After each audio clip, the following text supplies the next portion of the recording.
Gravando tudo aqui com vocês, que vocês estão falando comigo, viu, gente? Já que eu não gravei em vídeo, né? Tô gravando aqui no áudio, né? Enfim. Então, vamos aqui. É na questão de identificação com o outro. E o movimento da revolta ser um movimento coletivo e de representatividade. Sim, representatividade na questão da compaixão, mas principalmente, Rafael, na questão da solidariedade também, sabe? E no reconhecimento de que o indivíduo que está se revoltando, o reconhecimento dele e da sua condição também de explorado, que é aquela coisa, gente, nós temos oprimidos que agem como opressores,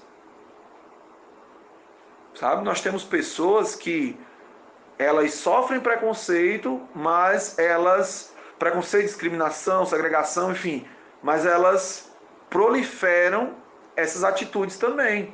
É parecido com aquele negócio do pobre de direita que falam, né? Ah, o pobre de direita, não sei o que, né? O cara tá sendo massacrado nesse sistema e tudo, e mesmo assim ele defende esse sistema. Pronto. Então, Rafael, esse momento da identidade é quando você reconhece que não só o outro e a atitude dele não é uma coisa nem incomum e nem vazia, mas sim tem um fundamento, tem um porquê daquilo dali, tem algo que vem de dentro do ser humano e aquele algo que traz a vida como esse valor máximo e esse valor que é a única vida que nós temos e é nessa vida que nós vamos fazer a diferença, que nós vamos desenvolver, né, que nós vamos florescer. É nesse momento que eu reconheço isso, que eu não deixo mais que ninguém me oprima, né, que ninguém me pise. É quando o outro que oprime, que também é oprimido e também oprime, ele se reconhece naquele momento ali e percebe que ele faz parte daquilo dali como produtor daquelas atitudes de opressão. E duas coisas, ou ele se condiciona ainda mais, ou acontece o que o Camus diz, do outro também ser irradiado, desculpa, por esse movimento de revolta. Bem aqui, deixa eu só ver aqui, ó. Cadê? Ó, cadê? Pronto, a revolta, isso está na página 21. A revolta nasce do espetáculo da desrazão diante de uma condição injusta e incompreensível. A revolta clama, ela exige, ela quer que o escândalo termine e que se fixe finalmente aquilo que até então se escrevia sem trégua sobre o mar, né? Sua preocupação é transformar. É preciso, portanto, que a revolta tire as suas razões de si mesma, já que não consegue tirá-las de mais nada. Ou seja, da dor daquele indivíduo, ou seja, da opressão que aquele indivíduo sofre, da condição humilhada que esse indivíduo se encontra. É preciso que ela consinta em examinar-se para aprender a conduzir-se. Né? Então, o homem é a única criatura que se recusa a ser o que é. A questão é saber se esta recusa não pode levá-lo, senão à destruição dos outros e de si próprio. Se toda revolta deve acabar em justificação do assassinato universal, ou se, pelo contrário, sem pretensão a uma impossível inocência, ela pode descobrir o princípio de uma culpabilidade racional, que é justamente, Rafael, o ponto que a gente está tocando aqui, desse indivíduo perceber onde ele se encontra nessa cadeia, vamos dizer assim, de opressores e oprimidos, de carrascos e humilhados, né, dos senhores e do escravo, que a gente vai ver nesse texto aqui também, sobre o senhor e escravo, né?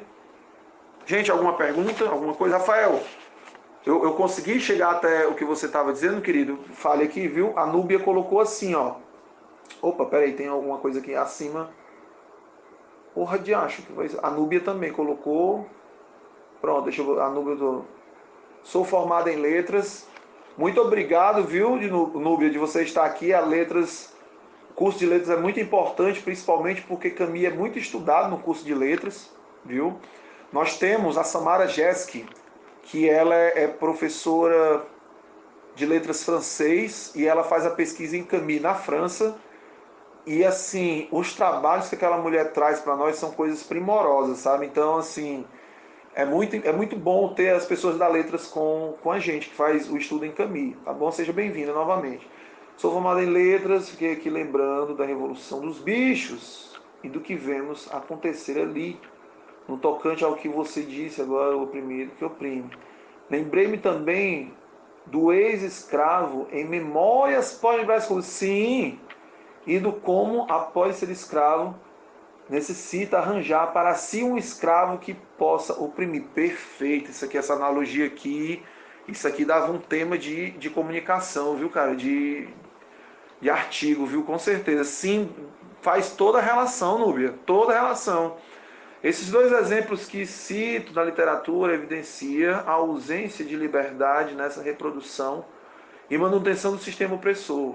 Tranquilo. A revolta nos encaminha para a liberdade de nos encontrarmos.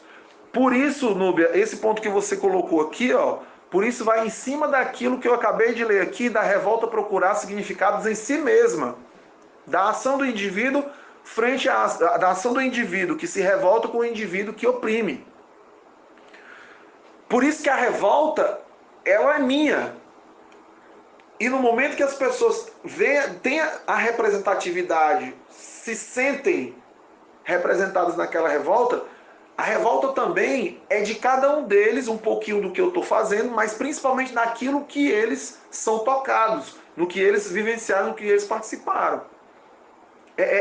Essa é a sacada que o Camus traz para a gente, né? É aquela situação, gente, todos nós sentimos a opressão de uma forma. Todos nós. E aí vem a dificuldade da psicologia em relação ao ser humano, em relação à diversidade humana, porque nós não somos padronizados. Acontece algo, vai tocar. É aquela história. Cada um sabe onde o sapato aperta. Não sei se vocês já ouviram essa expressão, né? Cada um sabe onde o sapato aperta. Na Núbia pode apertar na frente, em mim pode apertar atrás. Já no Guilherme do lado esquerdo, no lado direito. Ou seja, cada um de nós sabe onde vai doer a coisa. É onde nós nos encontramos nessa nutrição, vamos dizer assim, nesse abastecimento que é colocado aqui, da nossa revolta, pela nossa própria revolta. A revolta nos encaminha para a liberdade de nos encontrarmos, como diante de um espelho. Sim, isso aqui, viu, Núbia, está nos cadernos. Essa parte que você colocou aqui é muito parecido com um fragmento que tem nos cadernos de Camus sobre o absurdo. O absurdo é o indivíduo na frente do espelho. A revolta, você também vai estar no espelho, só que não é você com o seu próprio absurdo ali. Você acaba se irradiando em relação à revolta do outro, ou você também tem a sua revolta frente àquilo que te oprime. Pronto, deixa eu consertar, desculpe. Também pode ser um espelho para você, desculpe, pode ser um espelho para você, só que também pode acontecer a revolta para você baseada em quê? Na observação da revolta do outro, quando aquilo te toca. Não é nem somente quando você vê por simplesmente ver, mas quando aquilo te toca, quando aquilo dali te chama para aquela ação, quando aquilo dali faz que você arrepie, que você sinta que faz parte daquele contexto ali, daquela história, daquela situação, daquele cenário, e você se joga naquilo dali. Aí, como diante de um espelho com nós mesmos e com nossa natureza fraturada. Parece brincadeira, mas os meninos aqui que estão comigo desde o ano passado, Núbia, eu tenho um conceito em Camus que é o homem mutilado. Né, Rafael? O homem mutilado. Eu já apresentei os trabalhos em relação ao mutilado, que vai em cima disso que você está trazendo aqui para nós, a natureza fraturada. E é isso mesmo. O ser humano, esse ser humano moderno que o Camus escreve, que o Camus fala, que ele desenha para nós, vamos dizer assim, é esse indivíduo que o Camus mostra. Ele não expõe a fratura do indivíduo, mas ele expõe o processo de como esse indivíduo ele vai sendo fraturado. Ele vai sendo quebrado, né, mutilado. A gente vê isso aí no estrangeiro. É incrível quando você vê o imersor do estrangeiro olhar para si mesmo e dizer assim: irmão, o que eu fiz até aqui, né? E o que eu fiz em matar o outro e tal? e aí ele aceita aquela condição dele naquele momento, que ele já vai morrer mesmo, e ele foi aquilo dali e pronto. A gente vai ver isso aí com o Diego, nós vamos ver isso aí com o Rie, nós vamos ver isso aí também com, agora me fugiu o nome Jean, não lembro se é o Jean, no Mal Entendido, quando ele quer o amor da mãe, ele vai aparecer para a mãe dele pensando que a mãe dele vai ter aquela coisa natural de reconhecer o filho, e coitado, acaba sendo morto pela própria mãe, enfim, né? Tem uma proximidade com Guimarães Rosa, sim, viu? Tem.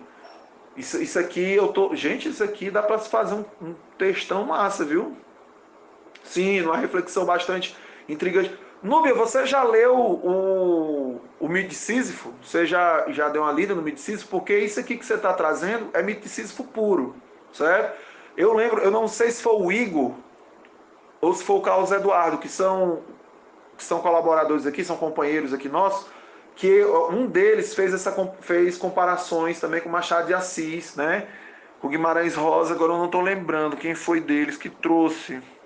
Mas enfim, é uma comparação que é próxima. Lima Barreto também tem uma proximidade também com o que o Lima Barreto traz para nós em relação à sociedade, sabe? Então temos muita coisa.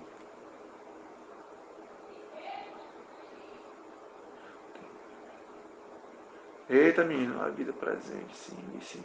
Pronto, então é isso aqui. O que você está trazendo para nós aqui, Núbia, se encaixa no que o Midicício nos traz.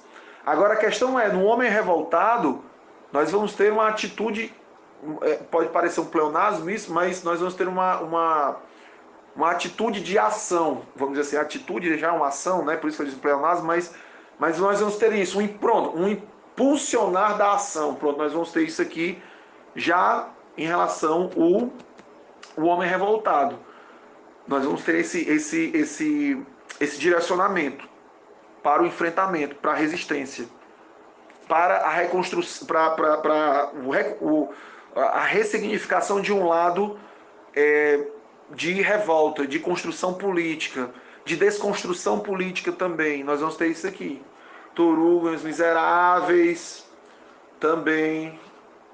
Núbia, é só isso aí, é dentro disso, certo? Todas essas referências que você trouxe são muito importantes. Assim, você não estava no início da nossa reflexão, e uma coisa que eu coloquei aqui, os meninos viram, as meninas também, é o seguinte: nós temos uma terra muito fértil em Camille de abrir vários estudos em cima de analogias, em cima de problematizações de aproximação com outros pensadores, com literatas, com filósofos, sociólogos, psicólogos, enfim, nós temos uma terra muito fértil. Futuramente, mais na frente, se você quiser fazer parte dos eventos trazendo aí essa proximidade, vai ser de muita valia, viu? Vai ser de muito benefício para nós, viu? Vai ser de muito benefício. Gente, deixa eu só pegar aqui esse segundo parágrafo aqui da introdução do Homem Revoltado. Vamos aqui, ó, Heathcliff, né? Nós vamos ter aqui Morro dos Ventos Vivantes, né? Seria capaz de matar a terra inteira para possuir Ketchen, mas não teria a ideia de dizer que esse assassinato é racional ou justificado por um sistema. Ele o cometeria, aí termina toda a sua crença. Isso implica a força do amor e caráter. Gente, olha esse fragmento aqui, gente, ó. Isso implica a força do amor e caráter. Gente, por causa das causas que os indivíduos acreditavam nesse movimento de amor, de entrega pela pátria, de sacrifício pela pátria, pelos princípios, pelos valores, gente, nós temos indivíduos que seriam capazes de matar a muitas pessoas, sejam elas inocentes ou não. Certo? A gente encontra muito isso daqui, e com o argumento fixo de dizer, pela pátria, pelo amor que eu tenho à pátria. Né? Isso aqui, gente, que o Camus está trazendo para nós, ele já está trazendo, ele coloca aqui uma imagem do Heathcliff e tal, mas essa imagem aqui, o povo alemão, gente, ele teve demais. E isso aqui nós temos muitos exemplos dentro do povo alemão, gente. né, de fazer aquilo que se acreditava ser certo de uma forma indiferente. Poxa, é o que a Hannah Arendt traz para nós, gente. Gente, isso aqui, galera, ó, isso aqui é o Eichmann, velho, num momento que perguntam para ele se ele tem noção de quantos judeus ele matou. E ele disse que não matou judeu nenhum. Não matei judeu nenhum, não. Eu segui ordens. Ordens pela pátria, ordens pelo Führer, ordens que me mandaram para mim, eu segui. Né? Então, fora esse caso, nós temos vários outros que também vão fazer isso aqui por acreditar naquilo que foi vendido, como disse o Guilherme, naquilo que foi construído como sistema filosófico, como sistema racionalizante dos indivíduos. A gente encontra isso aqui até hoje. Certo? Isso aqui, gente, gente, isso aqui é muito perigoso. Certo? Sendo rara a força do amor, o crime continua excepcional, conservando desse modo o seu aspecto de transgressão. Mas a partir do momento em que a falta do caráter, o homem corre para refugiar-se em uma doutrina. Gente, olha isso aqui. Olha aí, Guilherme, o que você disse agora, da filosofia. A partir do instante em que o crime é racionalizado, ele prolifera como a própria razão, assumindo todas as figuras do silogismo, daquela lógica, né? Ele, que era solitário, como o grito, ei-lo universal, como a ciência. Ontem julgado, hoje faz a lei. Gente, isso daqui nós podemos encaixar tanto numa política partidária, tanto numa situação de legalidade, como não. Como a gente pode encontrar, por exemplo, dos lobos solitários do Estado Islâmico. A gente pode encontrar em muitos exemplos isso aqui. Os white powers também, não sei se vocês se ligam do que eu estou falando, dos caras do poder branco, né? A gente encontra isso aqui demais. Eles encontram defesa na argumentação racionalizante, filosófica, como disse muito bem o Guilherme. Encontra justificativa naquilo que foi feito por impulso do amor, encontra explicação filosófica para a coisa. Vou dar um exemplo para vocês, gente. Eu já encontrei indivíduos que vão justificar a escravidão, por exemplo, usando o direito romano. E o direito romano, não sei se vocês sabem, ele é bem explícito. E o direito romano, ele é algo europeu, ele é algo de um imperialismo, ele é produto desse imperialismo, ele é produto da razão, ele é produto de uma burocracia, apesar que a burocracia vai ser mais uma invenção, como vai dizer aí o Weber mais na frente, né, na modernidade, mas ele é uma burocracia que diz o quê? Que existe o homem, o homem mesmo, o homem cidadão, que é diferente do res, do coisa, do res, que como vai ser dito no direito romano, não tem caput, né? Ou seja, não tem base, não tem legalidade, cara. Então, olha só, Guilherme, o que tu disse. Os caras vão justificar que o mundo, desde que o mundo é mundo, teve escravidão, por causa desse tipo de compreensão, de lógica, por causa desse tipo de explicação. Tentam sempre racionalizar a brutalidade. Isso me faz lembrar de um outro autor, gente, que é o Mbembe. Não sei se alguém que já leu Mbembe. Achille Mbembe. Que ele vai falar da necropolítica. Não sei se vocês ouviram falar. É simplesmente isso aqui que ele está dizendo para nós, gente. Que os modos operantes de opressão, eles vão se justificando.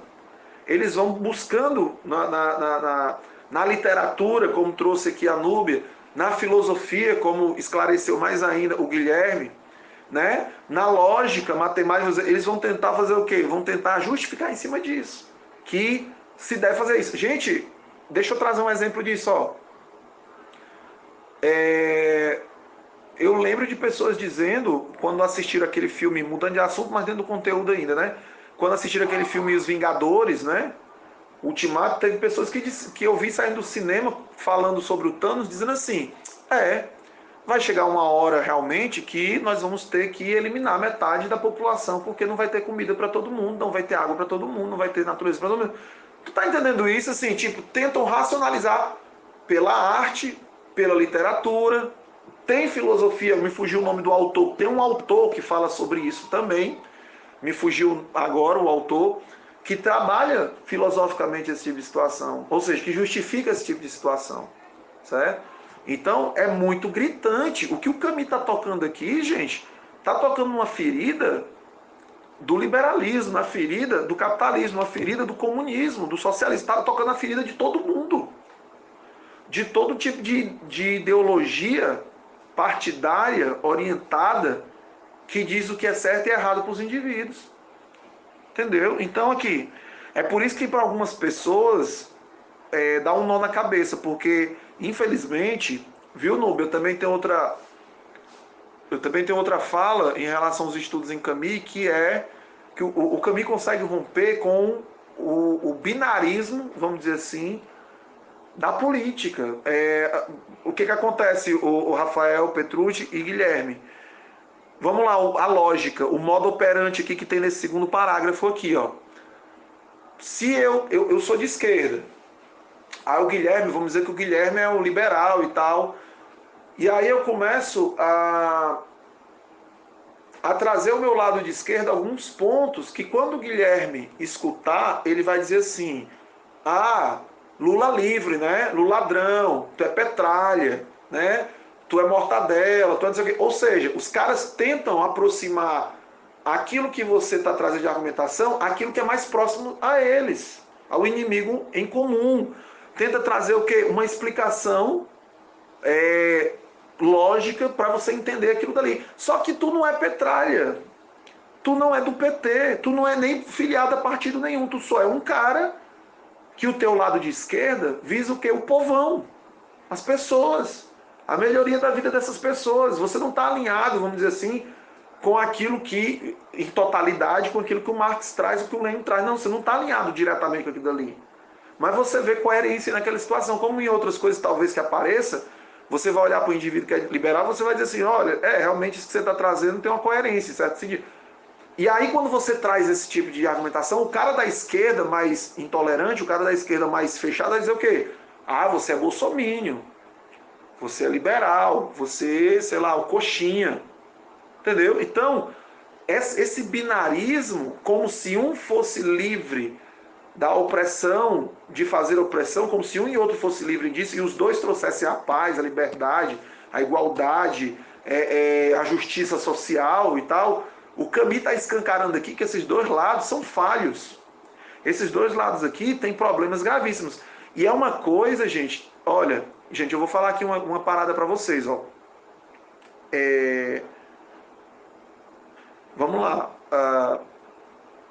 Vou trazer aqui uma questão da política atual. O PT, na época da Dilma, abraçou o diabo botando o Michel Temer como vice. Pronto, trouxe. Aconteceu tudo o que aconteceu. A esquerda que colocou o Michel Temer como vice é incapaz de fazer uma reflexão autocrítica sobre o que eles fizeram. O que acontece? Eles vão fazer a mesma coisa pelo poder. Não é para trazer benefício para o povo. É pelo poder. Eles vão fazer o quê? Estão querendo colocar um Alckmin como vice-presidente também. E são incapazes de fazer uma autorreflexão sobre isso. Gente, aí você vê Luiz Helena saindo do PT, você vê a minazinha do meio ambiente, como é que é? A Marina Silva saindo do PT, você vê o Ciro saindo do PT, e você vê o Alckmin chegando no PT, você vê o Temer, você vê o MDB entrando no PT, cara. E os caras são incapazes de fazer uma autorreflexão. Por quê? Porque o objetivo do partido é esse aqui. Então nós estamos alinhados com o partido. E o povo? E as necessidades do povo? E a democracia que tanto pregam? Não sei se eu estou conseguindo chegar onde eu compreendo que a situação do caminho nos traz, certo? Aí vai lá o PT apertar a mão do Eunício, que é um dos caras aqui no Ceará, gente, que pelo amor de Deus, é uns caras nocivos aqui do Ceará. Certo? É um cara ligado a coronelismo, um cara ligado a um tipo de política antiga, arcaica e tal, mas vai lá o PT apertar a mão desse cara. Então, a esquerda ela é incapaz de fazer uma autorreflexão, a direita pior ainda, porque a direita chega e diz, por exemplo, essa direita torta, esse lado aí diz o quê? Defende a legalidade de um partido nazista. Não, que tinha que ter um partido nazista, defende você falar mal das mulheres, que eu não faço tal coisa com você por isso, defende que a culpa da economia destruída é o pobre, é porque teve o Bolsa Família, porque teve o Bolsa Escola. Diz que a situação está precária hoje de um gás de cozinha R$150, da gasolina R$7, R$8, porque o pobre recebeu o benefício do governo na época de pandemia. Que é isso, gente? Os caras são incapazes de refletir além da agenda política que eles têm. É o que o Diacho do Caminho está trazendo para nós aqui. É essa reflexão em cima disso. Né? Enfim. Então, gente, nós temos aí esse primeiro e segundo parágrafo lidos aí. Gente, já deu 26 minutos aqui mais a gravação.